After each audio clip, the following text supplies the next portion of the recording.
The Teaching of Vimalakīrti, Chapter 4, The Consolation of the Invalid.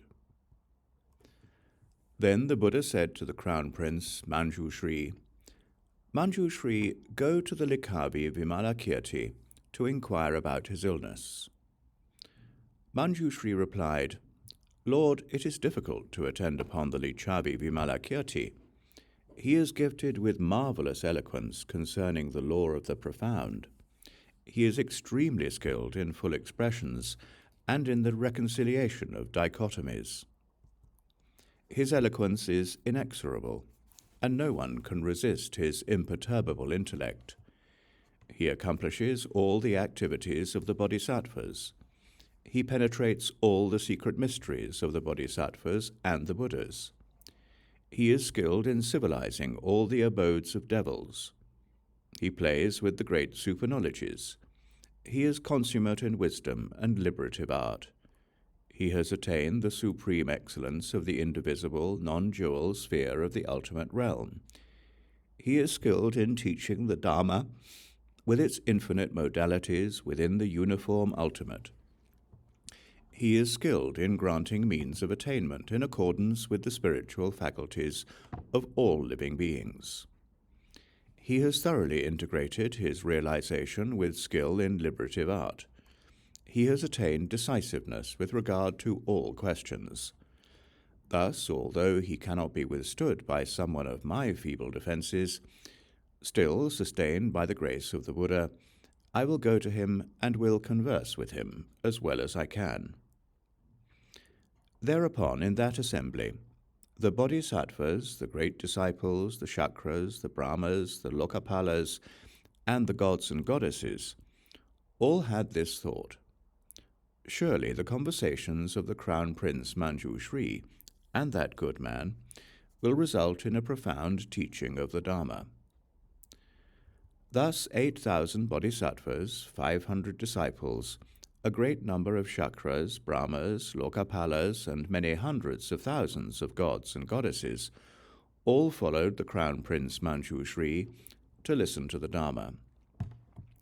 And the Crown Prince Manjushri, surrounded and followed by these bodhisattvas, disciples, chakras, brahmas, lokapalas, gods and goddesses, entered the great city of Vaishali. Meanwhile, the Likkhavi Vimalakīrti thought to himself, Manjushri, the Crown Prince, is coming here with numerous attendants.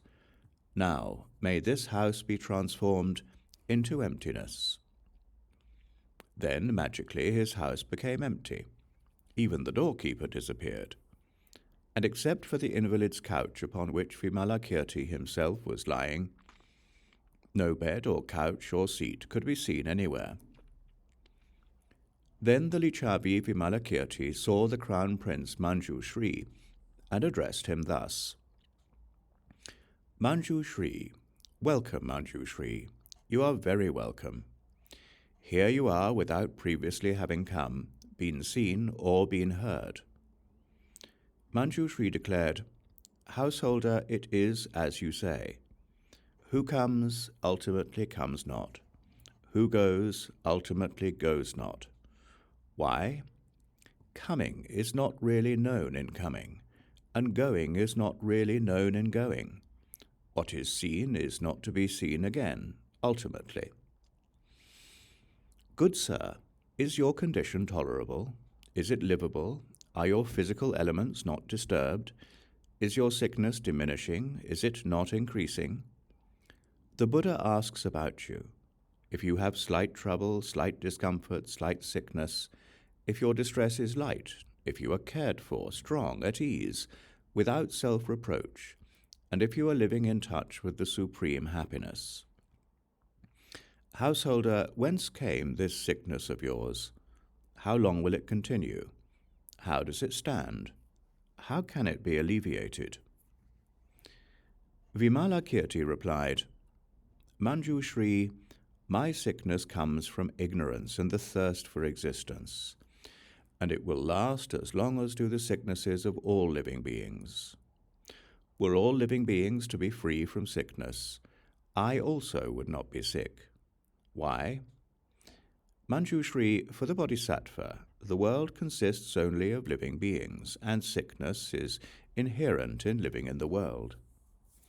Were all living beings free of sickness, the Bodhisattva also would be free of sickness.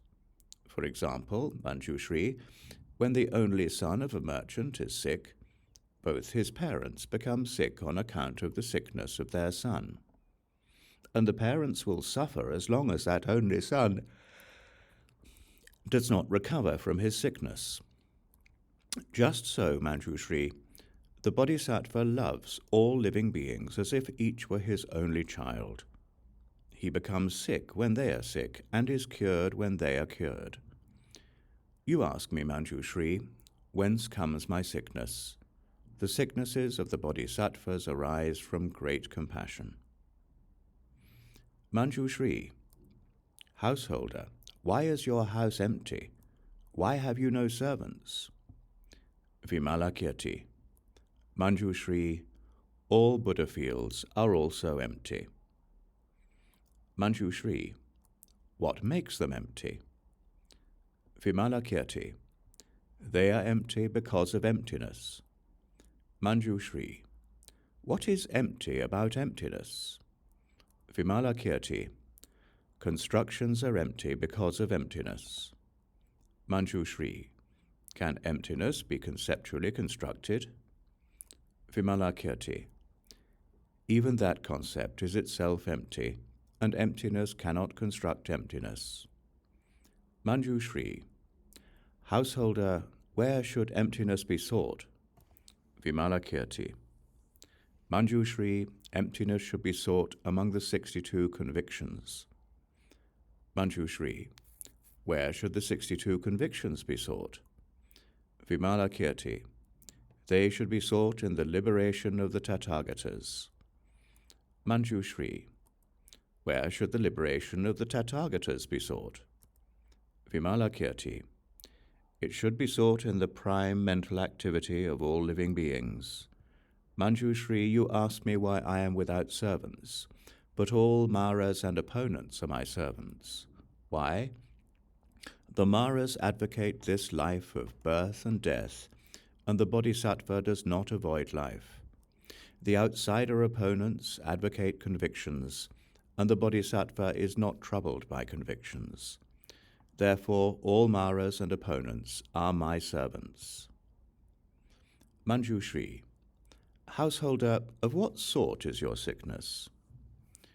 Vimalakīrti, it is immaterial and invisible. Manjushri, is it physical or mental? Vimalakīrti, it is not physical, since the body is insubstantial in itself. It is not mental, since the nature of the mind is like illusion. Manjushri, householder, which of the 4 main elements is disturbed? Earth, water, fire, or air?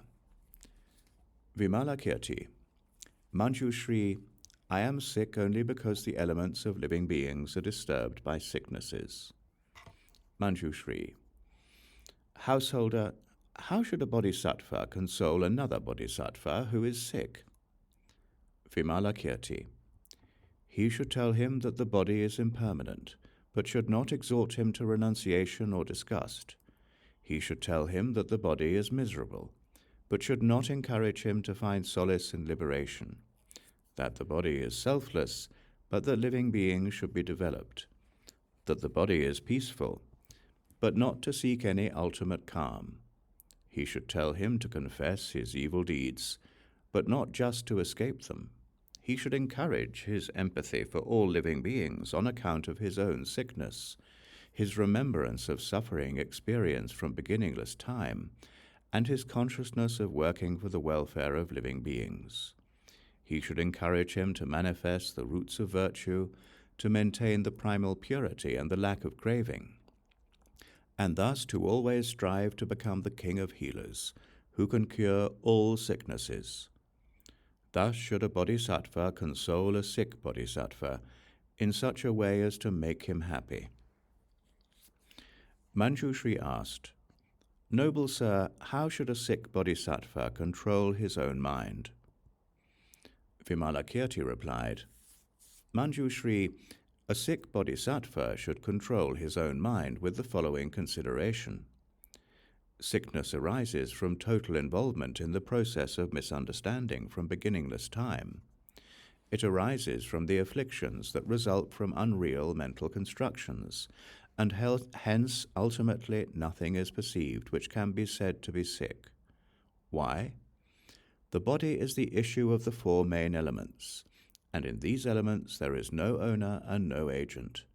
There is no self in this body, and except for arbitrary insistence on self, ultimately no I which can be said to be sick can be apprehended. Therefore, thinking I should not adhere to any self, and I should rest in the knowledge of the root of illness, he should abandon the conception of himself as a personality and produce the conception of himself as a thing, thinking, this body is an aggregate of many things. When it is born, only things are born. When it ceases, only things cease. These things have no awareness or feeling of each other. When they are born, they do not think, I am born. When they cease, they do not think, I cease. Furthermore, he should understand thoroughly the conception of himself as a thing by cultivating the following consideration. Just as in the case of the conception of self, so the conception of thing is also a misunderstanding, and this misunderstanding is also a grave sickness.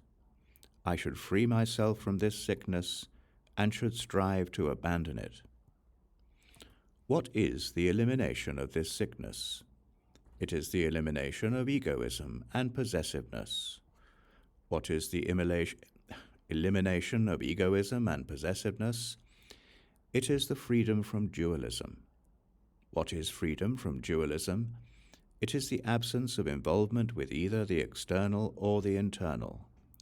What is absence of involvement with either external or internal? It is non-deviation, non-fluctuation, and non-distraction from sameness. What is sameness?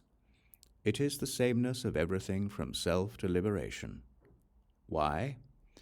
Because both self and liberation are void. How can both be void? As verbal designations, they both are void, and neither is established in reality. Therefore, one who sees such sameness makes no difference between sickness and voidness. His sickness is itself voidness, and that sickness as voidness is itself void. The sick bodhisattva should recognize that sensation is ultimately non-sensation, but he should not realize the cessation of sensation. Although both pleasure and pain are abandoned when the Buddha qualities are fully accomplished, there is then no sacrifice of the great compassion for all living beings living in the bad migrations. Thus, recognizing in his own suffering the infinite sufferings of these living beings, the bodhisattva correctly contemplates these living beings and resolves to cure all sicknesses. As for these living beings, there is nothing to be applied and there is nothing to be removed. One has only to teach them the Dharma for them to realize the basis from which sicknesses arise. What is this basis? It is object perception. To the extent that a basis of object perception is objectified, it is the basis of sickness. What is it that is objectified? The three realms of existence are objectified.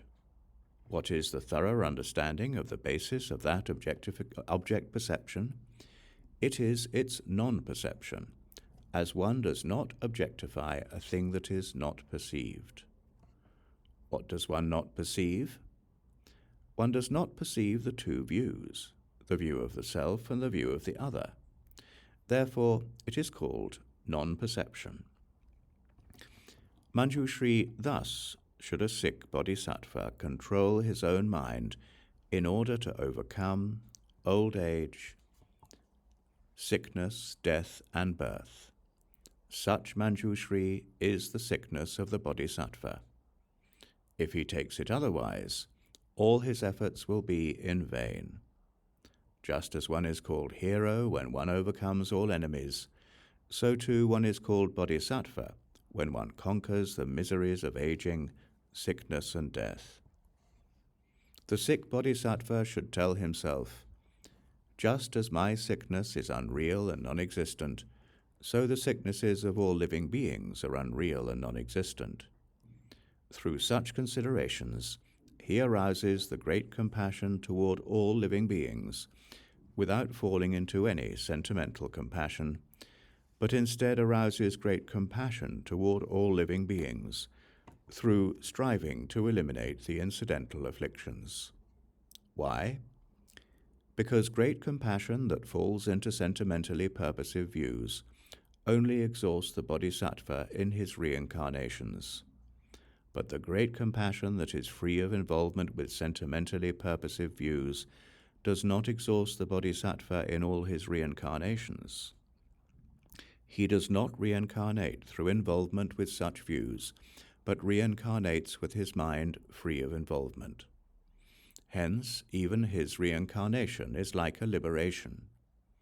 Being reincarnated as if being liberated, he has the power and ability to teach the Dharma that liberates living beings from their bondage. As the Lord declares, it is not possible for one who is himself bound to deliver others from their bondage, but one who is himself liberated is able to liberate others from their bondage. Therefore, the bodhisattva should participate in liberation and should not participate in bondage. What is bondage, and what is liberation? To indulge in liberation from the world without employing liberative art is bondage for the bodhisattva. To engage in life in the world with full employment of liberative art is liberation for the bodhisattva.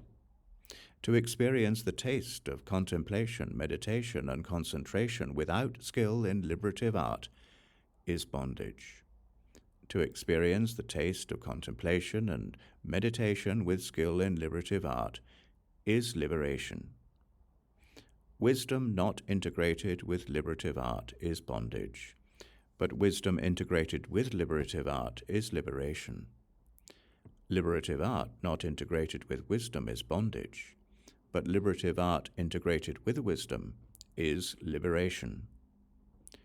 How is wisdom not integrated with liberative art a bondage? Wisdom not integrated with liberative art consists of concentration on voidness, signlessness, and wishlessness, and yet it fails to concentrate on cultivation of the auspicious signs and marks, on the adornment of the Buddha field, and on the work of development of living beings, and it is bondage. How is wisdom integrated with liberative art a liberation?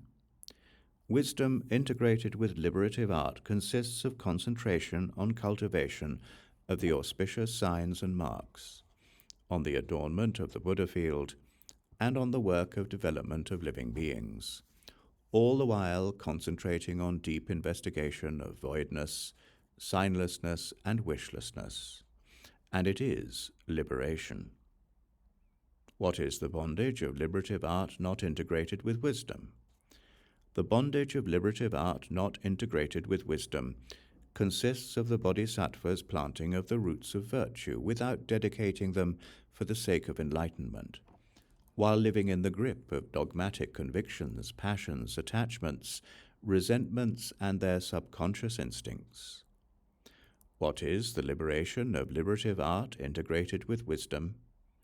The liberation of liberative art integrated with wisdom consists of the bodhisattva's dedication of his roots of virtue for the sake of enlightenment, without taking any pride therein, while foregoing all convictions, passions, attachments, resentments, and their subconscious instincts.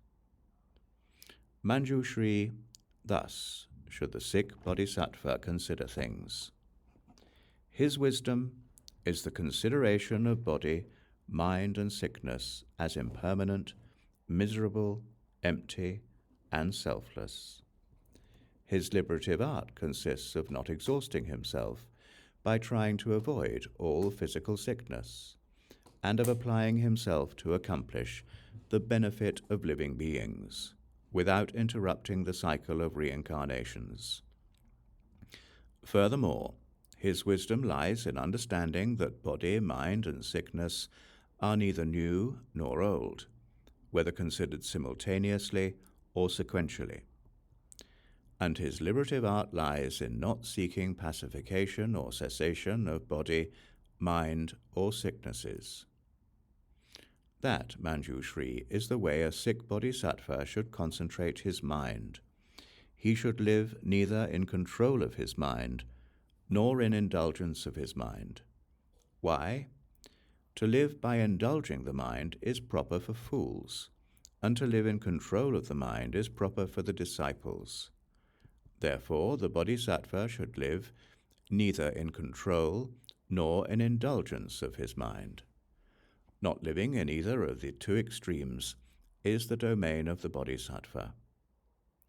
Not the domain of the ordinary individual and not the domain of the arhat, such is the domain of the bodhisattva. The domain of the world, yet not the domain of the afflictions, such is the domain of the bodhisattva. Where one understands liberation, yet does not enter final and complete liberation, there is the domain of the bodhisattva. Where the four maras manifest, yet where all the works of maras are transcended, there is the domain of the bodhisattva.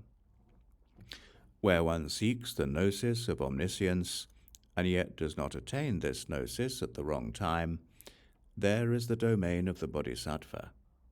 Where one knows the Four Noble Truths, yet does not realize those truths at the wrong time, there is the domain of the bodhisattva.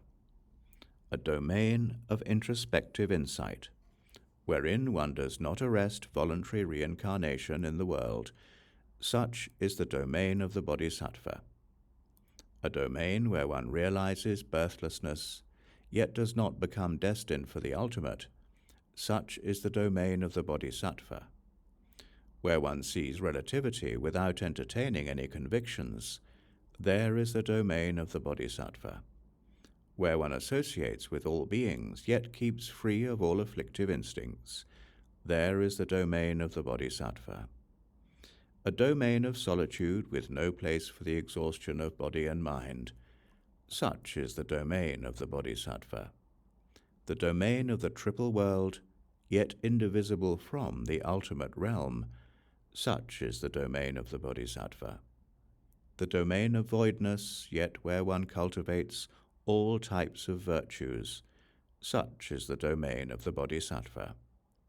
The domain of signlessness, where one keeps in sight the deliverance of all living beings, such is the domain of the bodhisattva. The domain of wishlessness, where one voluntarily manifests lives in the world, such is the domain of the bodhisattva. A domain essentially without undertaking, yet where all the roots of virtue are undertaken without interruption, such is the domain of the bodhisattva. The domain of the 6 transcendences, where one attains the transcendence of the thoughts and actions of all living beings, such is the domain of the bodhisattva. The domain of the 6 superknowledges, wherein defilements are not exhausted, such is the domain of the bodhisattva. The domain of living by the holy Dharma, without even perceiving any evil paths, such is the domain of the bodhisattva. The domain of the 4 immeasurables, where one does not accept rebirth in the heaven of Brahma, such is the domain of the bodhisattva. The domain of the 6 remembrances, unaffected by any sort of defilement, such is the domain of the bodhisattva. The domain of contemplation, concentration, and absorption, where one does not reincarnate in the formless realms by force of these concentrations and absorptions, such is the domain of the bodhisattva.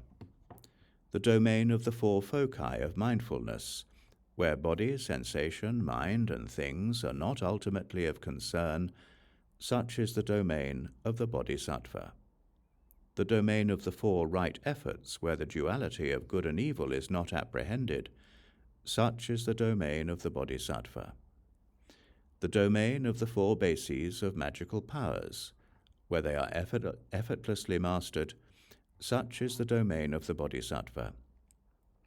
The domain of the five spiritual faculties, where one knows the degrees of the spiritual faculties of living beings, such is the domain of the Bodhisattva. The domain of living with the five powers, where one delights in the 10 powers of the Tathagata, such is the domain of the Bodhisattva. The domain of perfection of the 7 factors of enlightenment, where one is skilled in the knowledge of fine intellectual distinctions, such is the domain of the Bodhisattva. The domain of living by the Eightfold Path, without even perceiving any evil paths, such is the domain of the Bodhisattva. The domain of the cultivation of the aptitude for mental quiescence and transcendental analysis, where one does not fall into extreme quietism, such is the domain of the Bodhisattva. The domain of the realization of the unborn nature of all things, yet of the perfection of the body, the auspicious signs and marks and the ornaments of the Buddha, such is the domain of the Bodhisattva. The domain of manifesting the attitudes of the disciples and the solitary sages without sacrificing the qualities of the Buddha, such is the domain of the Bodhisattva. The domain of conformity to all things utterly pure in nature, while manifesting behavior that suits the inclinations of all living beings, such is the domain of the Bodhisattva. A domain where one realizes that all the Buddha fields are indestructible and uncreatable, having the nature of infinite space, yet where one manifests the establishment of the qualities of the Buddha fields in all their variety and magnitude, such is the domain of the Bodhisattva. The domain where one turns the wheel of the holy Dharma and manifests the magnificence of ultimate liberation, yet never forsakes the career of the Bodhisattva, such is the domain of the Bodhisattva. When Vimalakīrti had spoken this discourse, 8,000 of the gods in the company of the Crown Prince Manjushri conceived the spirit of unexcelled, perfect enlightenment.